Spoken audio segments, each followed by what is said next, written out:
A Morta, de Guy de Maupassant. Eu a amei perdidamente.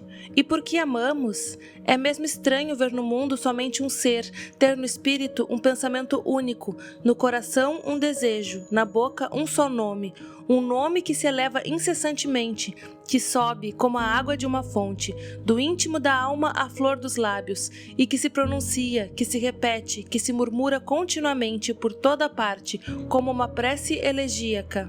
Não contarei nossa história. O amor tem só uma, a mesma de sempre. Encontrei-na na vida e amei-a, eis tudo. Durante 1 ano vivi de sua carícia, no aconchego de seus braços, embalado por sua voz, iluminado por seu olhar, aprisionado, envolvido, ligado a tudo que manava de seu ser, mas de tal maneira que não sabia quando era tarde ou aurora, que ignorava se era morto ou vivo, sobre a terra ou fora da terra. E ela morreu. Como? Não sei mais. Ela saiu numa noite chuvosa e retornou encharcada, e no outro dia tossiu. Tossiu por 1 semana de cama. O que aconteceu? Não sei mais. Os médicos chegavam, receitavam, partiam, vinham remédios e uma mulher os ministrava. Suas mãos ardiam, sua fronte estava úmida e quente. Tinha um olhar brilhante e triste. Eu falava com ela, ela me respondia. O que dissemos um ao outro? Não sei mais. Esqueci tudo, tudo. E ela morreu.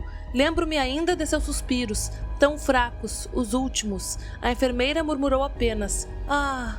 E eu compreendi tudo. Não soube de mais nada, nada. Ouvi o padre dizer, sua amante. Parecia que a insultava, pois já que ela morrera, ninguém mais tinha o direito de saber disso.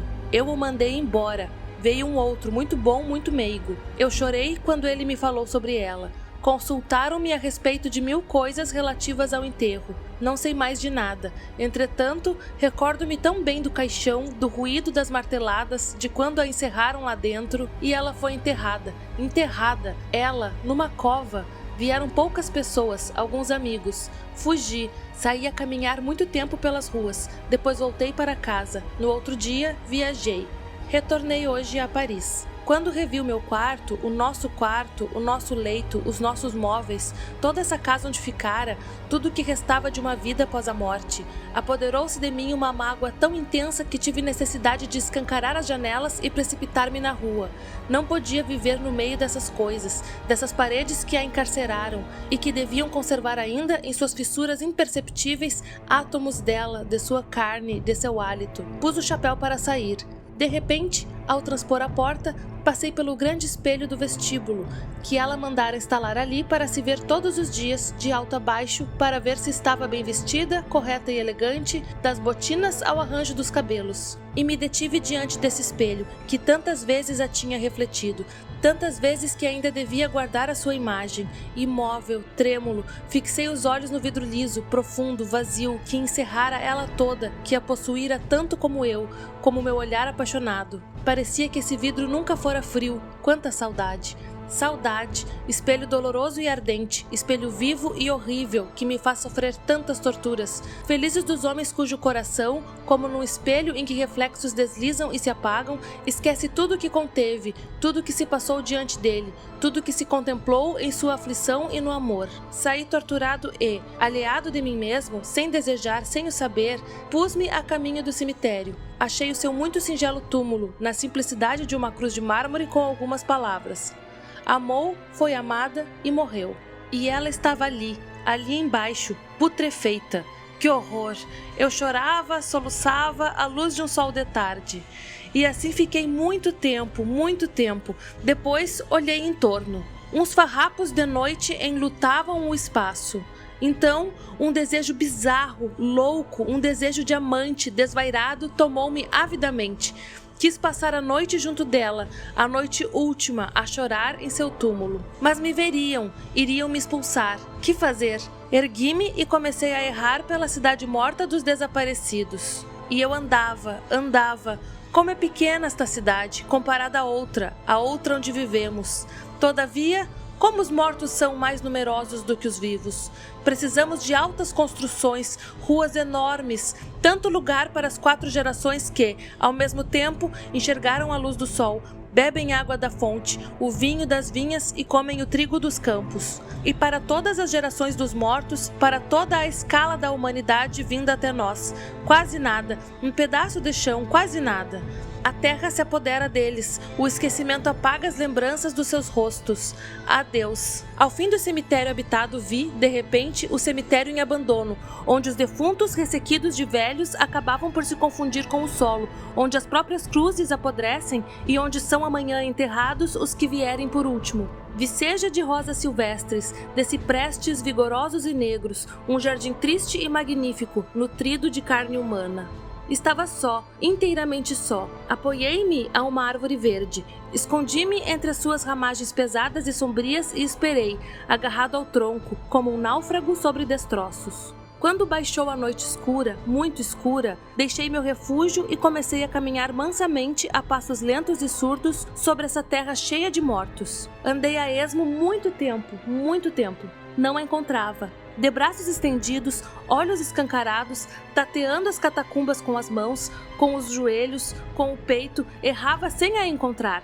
Tocava, apalpava como um cego à procura de um caminho. Apalpava lajes, cruzes, grades de ferro, coroas de vidro, coroas de flores mutiladas. Tateava nomes com meus dedos, correndo-os sobre as letras. Que noite, que noite! Nem uma réstia de luar. Que noite! Tive medo, um pavor alucinante, nesses caminhos estreitos entre as fileiras de túmulos. Túmulos! Túmulos! Sempre túmulos! À minha volta, além, mais além, por toda parte, túmulos! Sentei-me sobre uma sepultura. Não podia mais andar, porque meus joelhos vergavam de exaustos. Ouvia meu coração bater. Ouvia outro ruído também. O que era? Um ruído confuso, inexplicável. Vinha esse ruído do meu cérebro alucinado, da noite impenetrável ou da terra misteriosa, adubada de cadáveres humanos? Olhei ao redor. Quanto tempo fiquei assim? Não sei. Estava paralisado pelo terror, desvairado de espanto, quase a desfalecer, quase a morrer. De súbito, tive a impressão de que a laje da tumba em que eu me sentara se movia. Movia-se como se alguém levantasse.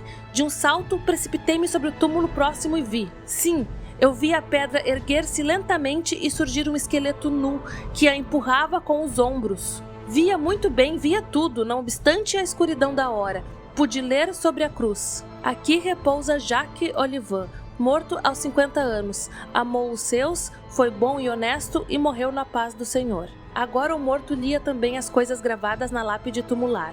Tomou depois uma pedra pontiaguda e pôs-se a raspar com cuidado o epitáfio.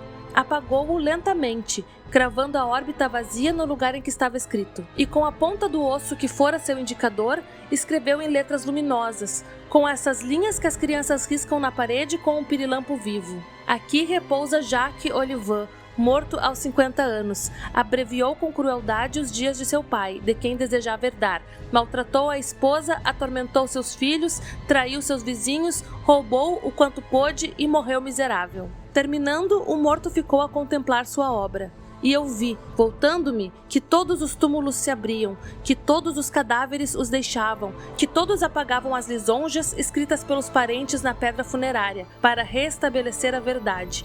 Vi que todos tinham sido carrascos do próximo, odiosos, hipócritas, mentirosos, caluniadores, invejosos e que haviam roubado, traído, praticado os atos mais vergonhosos, mais abomináveis. Todos esses bons pais, esses maridos fiéis, esses filhos dedicados, essas donzelas castas, esses comerciantes probos, esses homens e essas mulheres irrepreensivelmente honestos. Escreviam todos ao mesmo tempo no pórtico de sua morada eterna, a cruel, a terrível, a santa verdade que os vivos sobre a terra ignoravam ou fingiam ignorar. Lembrei-me de que ela devia também riscar a sua legenda. Já sem medo algum, correndo por entre as covas abertas, por entre os cadáveres, precipitei-me para onde com certeza a encontraria. E sobre a cruz de mármore, onde antes se lera amou, foi amada e morreu, vi agora. Saindo um dia para trair o seu amante, adoeceu sob a chuva e morreu. Parece que, ao raiar do dia, levaram-me inanimado da beira do túmulo.